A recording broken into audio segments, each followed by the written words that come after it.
La SEC a fait une déclaration inattendue dans son litige contre Binance.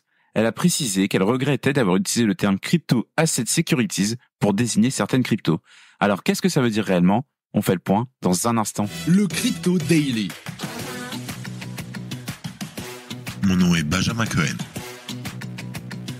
Et vous êtes bien sur le Crypto Daily. Le podcast qui traite de l'actualité crypto, NFT et métaverse. Dans vos oreilles, chaque jour, du lundi au vendredi. Salut, c'est Thomas du Crypto Daily. J'espère que vous allez bien. Et c'est donc notre actualité principale aujourd'hui. On parlera aussi de la nouvelle plateforme d'Osmosis avant d'évoquer une faille découverte par McAfee. Mais avant tout ça, et comme d'habitude, le coin du marché. Here comes the money. Here we go. Après une fin de semaine dernière dans le vert, le marché repart dans le rouge en ce début de semaine. Le Bitcoin perd 2% sur les dernières 24 heures pour un prix de 58 950 $. L'Ethereum chute de 4% et se situe à un prix de 2 320 $. Le BNB baisse légèrement de 0,50%, le Sol chute de 3,80%, le XRP et le Doge perdent respectivement 2,50% et 2,90%, et enfin, le Thon perd 2,41%, tandis que le Tron gagne 0,90%. Les cryptos ne sont pas des securities, la SEC s'explique. La SEC a fait un aveu surprenant dans son litige en cours contre Binance. Elle a déclaré qu'elle regrettait d'avoir utilisé le terme Crypto Asset Securities pour désigner directement des crypto-monnaies. Cette clarification est survenue dans une note de bas de page dans une proposition d'amendement à sa plainte contre Binance. Pour rappel, l'agence avait initialement qualifié des tokens tels que Sol, ADA et Matic de valeurs mobilières, des securities en somme. Depuis longtemps, la SEC a ciblé de nombreuses entreprises de crypto-monnaies pour avoir manipulé des crypto asset securities. Mais l'agence précise désormais qu'elle n'a jamais voulu insinuer que les tokens eux-mêmes étaient des securities. Cette déclaration soulève donc des interrogations au sein de l'industrie et remet en question la manière dont la SEC a utilisé cette terminologie dans ses poursuites judiciaires. Dans la note de bas de page mentionnée dans l'amendement proposé, la SEC explique que l'expression Crypto Asset Securities n'est qu'un raccourci. Le terme était en fait utilisé pour désigner un ensemble d'accords, d'attentes et de compréhension entourant la vente des actifs numériques. Et l'agence affirme également que cette position est conforme à ce qu'elle avait défendu dans une affaire antérieure contre Telegram. Mais pour éviter toute confusion future, la SEC a indiqué qu'elle n'utiliserait plus ce raccourci dans ses poursuites contre Binance. Paul Grewal, responsable juridique chez Coinbase, a rappelé que dans une affaire contre Ripple, la SEC avait qualifié le token XRP de security. Et Stuart Alderlotty, avocat général de Ripple, a également critiqué la SEC, affirmant que l'agence devait admettre qu'elle s'est transformée en un nœud de contradiction. Il a souligné que la SEC reconnaissait enfin que le terme Crypto Asset Security était tout simplement inventé, et cette situation est en train de se cristalliser de toute manière autour d'un seul et même homme, Gary Gensler. Le président de la SEC est devenu une figure controversée dans le monde des cryptos pour son approche stricte et parfois jugée imprécise. Selon lui, la majorité des crypto-monnaies devraient être considérées comme des securities. Il exige donc que les plateformes d'échange de crypto s'enregistrent auprès de la SEC. Pourtant, de nombreuses entreprises de l'industrie affirment qu'il est presque impossible de se conformer à ces exigences dans le cadre actuel de la régulation. Mais le différend entre la SEC et l'industrie crypto reflète en fait un problème plus vaste. La question de savoir comment les actifs numériques doivent être réglementés. Et ce qui est quasi certain, c'est que la conclusion de l'affaire entre Binance et la SEC pourrait bien avoir des répercussions sur la régulation des cryptos aux États-Unis sur le long terme. Face à l'inflation, vous vous demandez encore comment sécuriser votre épargne. Il est temps de découvrir StackingSat, la solution simple pour épargner en Bitcoin à partir de seulement 10 €. Que vous soyez particulier ou professionnel, StackingSat rend l'investissement accessible à tous, sans tracas ni souci des fluctuations de marché. Avec le dollar cost averaging, vous investissez de petites sommes régulièrement, ce qui lisse le prix d'achat et minimise le risque. Et pour ceux ou celles qui préfèrent la tranquillité, leur service sécurisé garde vos Bitcoins en sûreté jusqu'à ce que vous décidiez de les utiliser ou de les transférer. Ne laissez pas la complexité de la crypto vous intimider. Rejoignez plusieurs dizaines de milliers de clients qui ont déjà fait confiance à StackingSat. Le lien est en description. McAfee détecte plus de 280 applications mobiles malveillantes. Le jeudi 5 septembre, les équipes de recherche de McAfee Mobile ont dévoilé un nouveau malware qui sévit sur mobile. En pratique, ce malware va scanner les images sur votre téléphone à la recherche d'une site phrase. Et sans grande surprise, lorsqu'il découvre une site phrase, le malware va siphonner l'intégralité de vos fonds. Pour rappel, une site phrase est essentiellement une phrase de 12 mots qui vous aide à récupérer vos portefeuilles de crypto-monnaies. Ici, le malware se cache derrière des applications mobiles qui semblent légitimes, comme des outils bancaires ou de divertissement. L'objectif, berner la confiance des utilisateurs en les incitant à télécharger ces applications piégées. Une fois installée, l'application demande des permissions cruciales pour accéder aux données sensibles. Au total, les équipes de recherche de McAfee ont identifié pas moins de 280 fausses applications qui intègrent le malware. Et sans grande surprise, les hackers ont recours à des méthodes de phishing pour ferrer leur prise.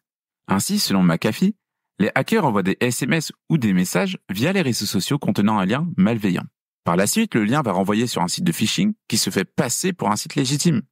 Et c'est à ce moment-là que le site va proposer à l'utilisateur de télécharger l'application vérolée. Le malware tente donc de faire télécharger l'application mobile et une fois installée, l'application va pouvoir récupérer le répertoire de l'utilisateur, l'ensemble de ses SMS, ainsi que toutes les photos stockées sur l'appareil. C'est à ce moment-là que le malware va analyser l'ensemble de vos données grâce à l'intelligence artificielle à la recherche d'une petite phrase de 12 ou 24 mots. Pour se prémunir de ce type d'attaque, il convient toujours de vérifier la légitimité des applications que vous installez ou des sites que vous visitez. Les attaques phishing sont très fréquentes dans notre écosystème. Récemment, par exemple, un internaute s'est fait dépouiller 1,7 million de dollars via une attaque de phishing au cours de laquelle le hacker s'est fait passer pour un employé de Coinbase. Le maître mot est donc le suivant. Restez vigilants. Merci d'écouter le Crypto Daily. Osmosis lance sa nouvelle plateforme interchaîne, Polaris. L'exchange décentralisé Osmosis a dévoilé sa nouvelle plateforme interchaîne baptisée Polaris. Cette nouvelle plateforme aura pour ambition de permettre aux utilisateurs du DEX d'échanger des tokens sur plusieurs blockchains au travers d'une interface unique. De cette manière, Osmosis proposera un outil qui, selon lui, simplifie le processus de suivi et d'échange de tokens sur plusieurs réseaux. Il permettra aussi d'éviter l'utilisation de plusieurs portefeuilles ou de bridge par ses utilisateurs. Sur X, Sunny Agarwal, le cofondateur d'Osmosis, a présenté Polaris comme une plateforme regroupant énormément de choses. Je cite, « Polaris est un agrégateur de texte, un agrégateur de bridge, un agrégateur d'agrégateurs, un outil de suivi de wallet, un gestionnaire de frais de gaz, un outil automatique pour le calcul multipartite sécurisé. » Et après avoir introduit Polaris, Sunny Agarwal a évoqué les raisons qui l'ont motivé à concevoir cette plateforme. Je cite à nouveau. « Notre mission est de construire l'interchaîne DEX. Les gens veulent un seul endroit pour échanger tous les actifs cryptographiques et c'est pourquoi les échanges centralisés restent si populaires. » Selon lui, Polaris agira exactement de la même manière. Il permettra donc aux utilisateurs d'Osmosis d'échanger des USDC sur Ethereum contre des bitcoins ou des meme coins basés sur Solana. À noter que dans un premier temps, la plateforme ne sera disponible qu'en Early Access. Mais il est d'ores et déjà possible de s'inscrire pour participer à cette phase de test qui débutera en octobre en complétant un formulaire. Pour Osmosis, le lancement de Polaris sera l'occasion de mettre en avant sa vision de la finance décentralisée, centrée sur une meilleure expérience interchaîne. En tout cas, l'équipe derrière le DEX pense que la communauté crypto doit pouvoir échanger et suivre librement des tokens sur n'importe quelle blockchain. Et comme le reconnaissent les développeurs d'Osmosis, le DEX a connu un certain succès, mais il aura été difficile d'attirer des liquidités provenant de plateformes dotées d'écosystèmes DeFi déjà établis. Pour l'équipe derrière Osmosis, en tirant parti de la nature interchaîne de la liquidité, elle peut concevoir un portail DeFi unifié, plus robuste et adaptable que n'importe quel exchange centralisé. Et c'est donc pourquoi ils se sont attelés à la conception de Polaris. Et l'objectif à terme est simple, éliminer vraiment la complexité des chaînes pour les utilisateurs. Évidemment, ce ne sera pas une mince affaire. Et voilà, c'est fini pour nos 3 news principales du jour, et on passe maintenant au bref. L'avocate de Sam Bankman-Fried critique la façon dont a été conduit le procès. L'avocate de SBF a publié un mémoire judiciaire pour défendre son client. Elle critique la manière dont le procès a été conduit, affirmant que SBF a été présumé coupable dès le début et que des preuves importantes ont été écartées. MicroStrategy rachète 1,11 milliard de dollars de Bitcoin. L'entreprise a annoncé l'achat de 18 300 Bitcoins supplémentaires, portant sa réserve totale à 244 800 Bitcoins pour un investissement total de 9,45 milliards de dollars avec un prix moyen d'achat de 38 585 dollars par Bitcoin. Starknet adopte le stacking malgré une faible participation. Le projet Starknet a franchi une étape importante avec l'adoption du stacking pour les détenteurs de STRK, malgré une faible participation de seulement 0,0857%. Et après un vote décisif, malgré cette faible participation, 98,94% des participants ont approuvé la proposition. WorldCoin est en World ID sur Solana. WorldCoin a annoncé que la plateforme d'interopérabilité Wormhole a intégré la fonctionnalité World ID à la blockchain Solana.